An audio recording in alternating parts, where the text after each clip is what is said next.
Hey, welcome back. It is a Monday. That means Q&A, but it is also the first Monday of the month.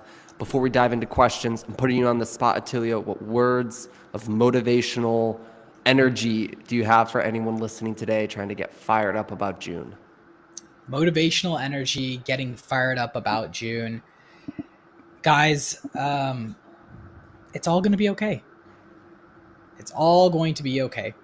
All the fires that are happening right now, everything that you may have expected or haven't expected just yet, it's all going to be okay. You're going to find a way. And if it's not okay, then it's not the end. Okay. So rest easy. I know sometimes it feels like we have a massive burden on our shoulders and we can't lift it, or it feels like things are going our way and there's a lot of things that we have to lift all at once. But it's all going to be okay. That's Yeah, my word of wisdom, maybe. great. Sometimes you just got to take a deep breath and take a chill pill and say, hey, we're going to be okay, even if we're working really hard. But as we dig into questions, hopefully we can get you guys some nuts and bolts tactics to walk away from. And this is one that I think the first question from Abigail is, how do you market your practice without sounding needy? And I think this is a really big pain point, a really big trigger, a really big feeling. That's what I was looking for. A really big emotion that many private practice owners have about marketing, they have about sales, and they have about growing their business in general.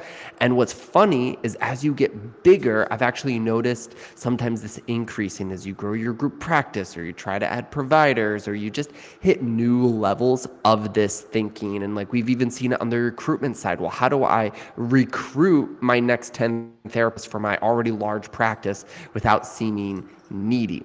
So it's not an emotion that goes away, and it's also an emotion or feeling that has the potential to show up in any part of your business, not just marketing. So hopefully some of our responses here are helpful for the marketing, but then just across the business in general. Yeah, my brain goes to this phrase: your business is not for you. Yeah. Your business is not for you. Your marketing is not for you. Your sales is not for you. Your fulfillment, or the way that you're producing your program or your services, it's not for you. None of this is for you. And so I think once we get our head wrapped around the fact that our businesses, our private practices are not for us, they're for our clients, that's when we can start making the shift to not feeling needy. Because the Yeah. truth is, if you feel needy, it's probably because you are being needy. It probably is because you are trying to just transact in a transactional fashion. Uh, the truth is, when the rubber is meeting the road here, guys, if you're being needy, it's because you're in a state of need. And I think that this is not an original idea. This is not from me. This is from a really good mentor of mine. But your business is not for you. And so, what would you do in your marketing if your business was entirely not for you and it was entirely for your clients? Yeah. And I think if you start looking at it from that angle, you're going to start realizing that, oh, I probably could just like do this one thing, or I could offer this one thing, or I could field questions like this, or I'm open to building relationships instead of just being transactional in my sales approach, or I'm okay with creating value in the community. I think once that trait is acquired, I think it unlocks a lot of doors for you. Yeah. In the when you are client centric and the impact and the possible life difference that you will make with them, there's a certainty and a necessity for people to find out about your practice and find out about your service, which is marketing. So I think part of it is, how do I not sound needy? Well, do clients need what you have? And just kind of poke at this in a different element, because if they don't need what you have, you shouldn't be marketing it.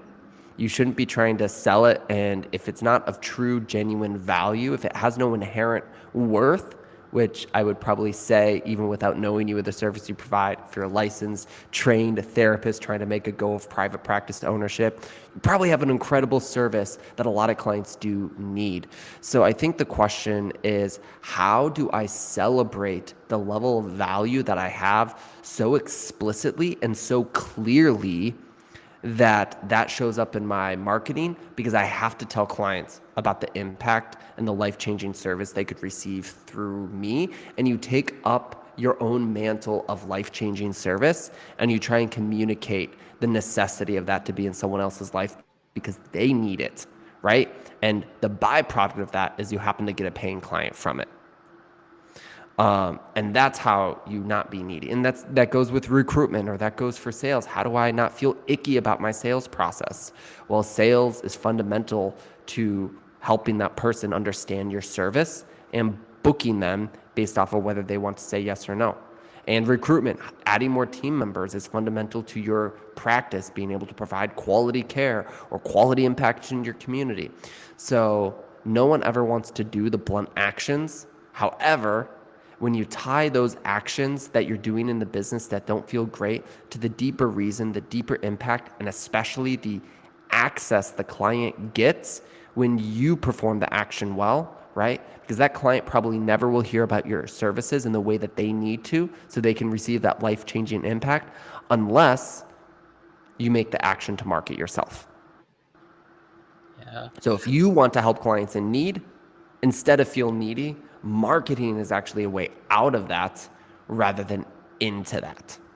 Yeah, I just want to give 2 seconds before we move on, but you said something really interesting that I want to just double tap on. Guys, have something that people like find valuable, right? Yeah. If you feel like icky about it, maybe it's because you don't find value or you don't see why people find value in your service. On the recruiting side of things, you don't see why people find your practice as a valuable place to work. So I might like internalize a little bit and see like what's going on, because if you feel like there's like a neediness and it's coming from your side, it might be because you haven't fleshed out the actual value that exists for your clients or for the therapists that might be coming in. And it's okay to take a step back and figure that out and build something really that truly does have value. Yeah.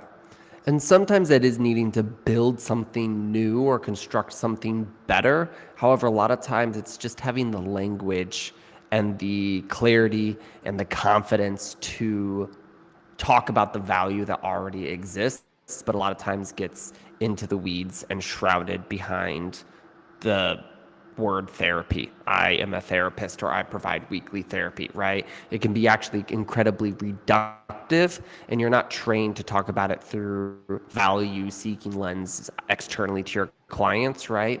So sometimes that's where the work lies, even rather than like starting from scratch and building something new. Melody asks us, what things can I do first as the best startup advice? Don't get private funding. I'd say if you're starting up, don't get private funding. You don't need it.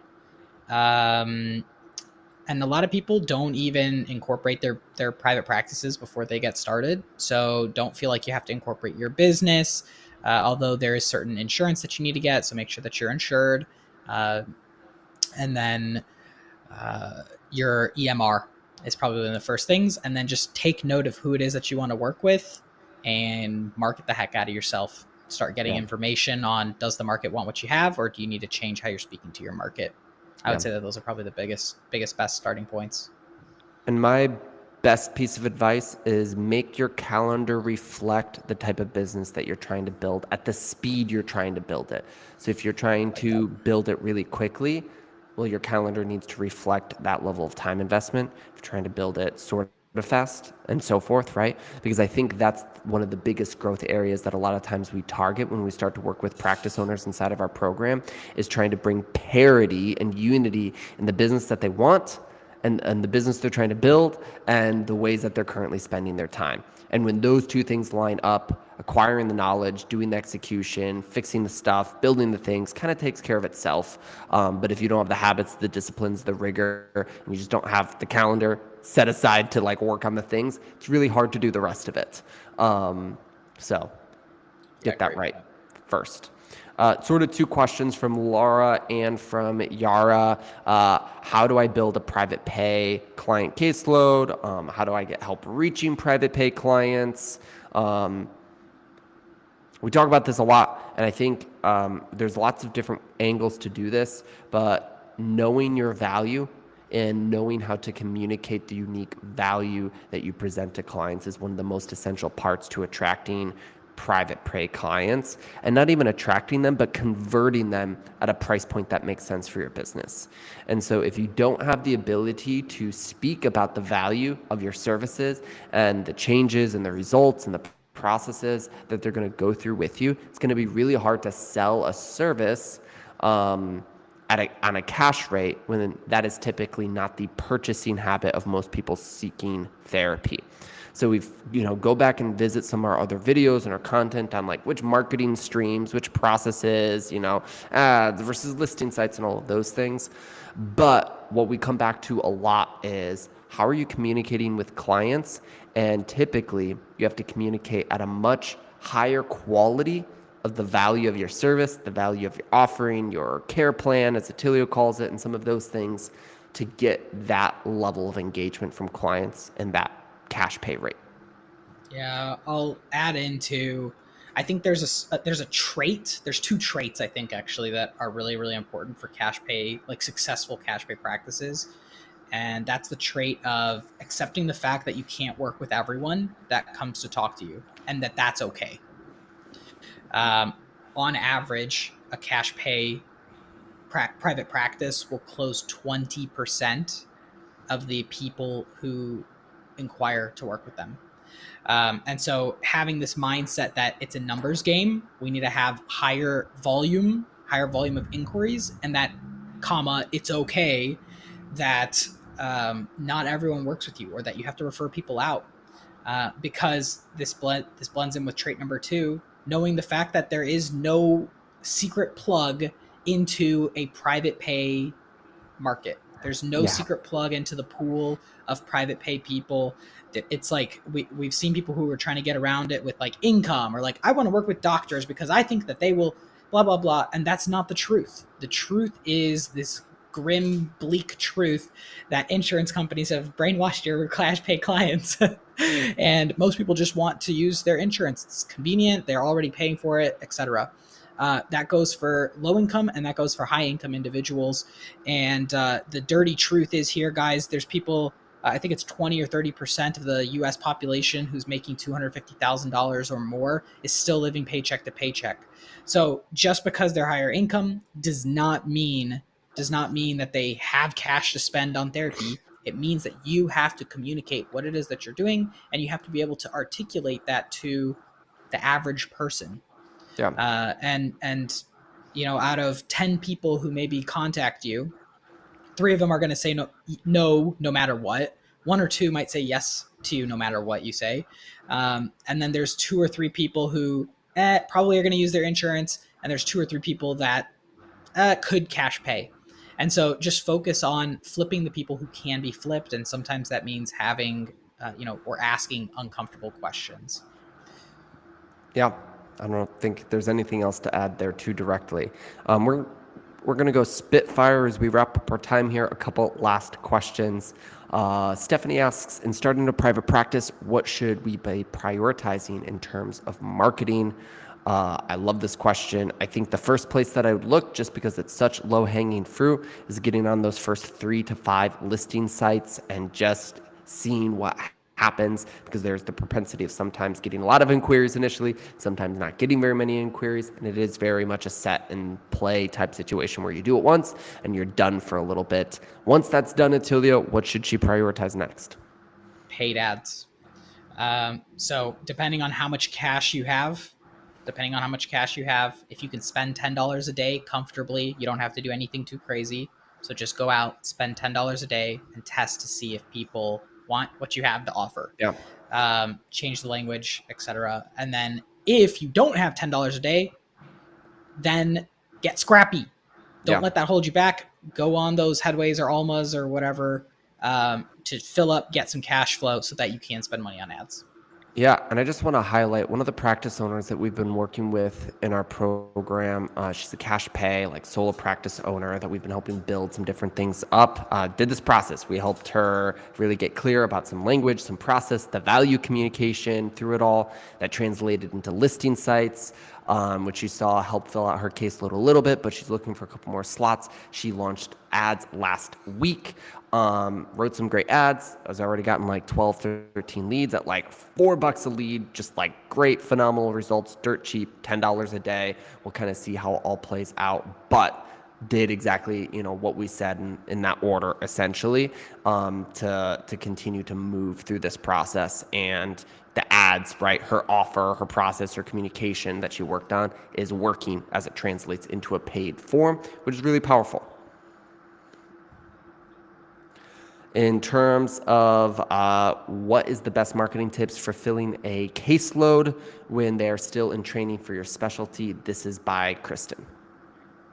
Still training for specialty, filling a caseload. I don't think it's any different, actually. It's literally not different. In fact, That's you what I get was to gonna say some say. cooler things. Sometimes you can say, like, reduce rate sessions, and it's just you. And that's an interesting way to go about doing it. It's reduced down from your supervisor. Yeah. And other than that, run the same stuff, same offer, same everything. It doesn't really change anything. And I was just going to say, a lot of times people feel like it's different, and it is different, but on a marketing and sales level, it can't be treated as different from your perspective. Otherwise, the client treats it as different. Your goal is to get this person filled up regardless of anything. That is your intention. So we need to not highlight the fact that at one point they could have worked with you with XYZ experience at XY rate. That's not available anymore. This person needs to get filled up instead. So we can't play this fake comparison game. There's actually no one else to compare it to. The fact that they're in training doesn't matter, because when you're on that call, training or not training, that's the person who can provide services to them. So it's essentially like, based off of what you told me, Mrs. Jones over here, who has been really getting recently highly experienced in this area of specialty, would be the best person to work with you. And saying something like, who's recently been getting very experienced in this modality, this specialty, is going to be the best person to work with you. Well, why is she the best person to work with you? Well, she's the best person because she has the availability, because she has the rate, because she's the one delivering services in your practice, right? Versus this question almost assumes that it's because of her experience that she's not the best person to work with because she's still, quote unquote, in training. And yeah, maybe if they had a different choice in front of them, different evaluation, but they don't, because you're trying to fill this person out. Yeah, I think I might just make an analogy on this. It'd be like advertising for a zoo and being like, there's no giraffes though. And so your advertisement is, we don't have giraffes. And it's like, that's not a very compelling argument. You still have a whole zoo available, right? And so just look at what is there, look at your strengths and look at what's available and play to that, right? So if you only have supervisees, then they're still solving a problem, right? Which is the person wants to go to the zoo and it's a zoo. So give the person that example. And then on a phone call, you can say, if it's even a point of contention, or if it's something that people ask, you can just let them know this individual is being supervised and here are the benefits of them being supervised. And so lay it out in the form of what are the strengths, what are the advantages to working with an individual who's being supervised. Yeah. And so you're looking at it as like a loss when really it's a strength. Hey, we don't have giraffes, but we have the largest alligator exhibit in the US. And it's like, whoa, that's kind of cool. Okay. Yeah. Last question here. How do I get clients in rural areas? Don't complicate it. It's the same thing, especially if you're okay with Really, we work with a lot of people in cities and a lot of people in rural, and I think actually secretly the rural people go faster than the cities. The biggest difference is you just have to market yourself. Yeah. um, the only time I might like think that this is like really a disadvantage is if like the population is really really small and you can't do telehealth for some reason. And so be open to maybe doing telehealth if the marketplace is too small. Advertise for yourself, do all the same strategies, and it works just about the same, if not better, Yeah. because you have less competition. Definitely. Oh, and then one more that I missed. How much Speak should it. I be spending on Google Ads each month? Incredibly nuanced question. We typically say somewhere between $500 and $1,000 on a monthly basis for Google Ads as a starting point. And then it goes up from there based off of need, location. There are parts of California where $1,000 just isn't going to get you in the ring. And then rural Idaho, you might not need $500 to do the damage that you're hoping for, right? So take that general range. If you want a more nuanced answer, I'd just say book a call with me. And that's one of the reasons why I do calls, is to give a strategic hope process next step for some tactile answers. Sometimes that means you end up working with our team to get help with the thing. A lot of times that just you have clarity on the thing you need to have clarity on to move the thing forward. And that's one of the reasons why I love hopping on calls with practice owners. Anything as we wrap up our time here, Attilio? I don't think so, guys. Great questions. Thank you so Yeah. much for dropping those. I always love them. Hopefully, we can get you guys tagged on this here ASAP. And can't wait to see you guys on next Monday.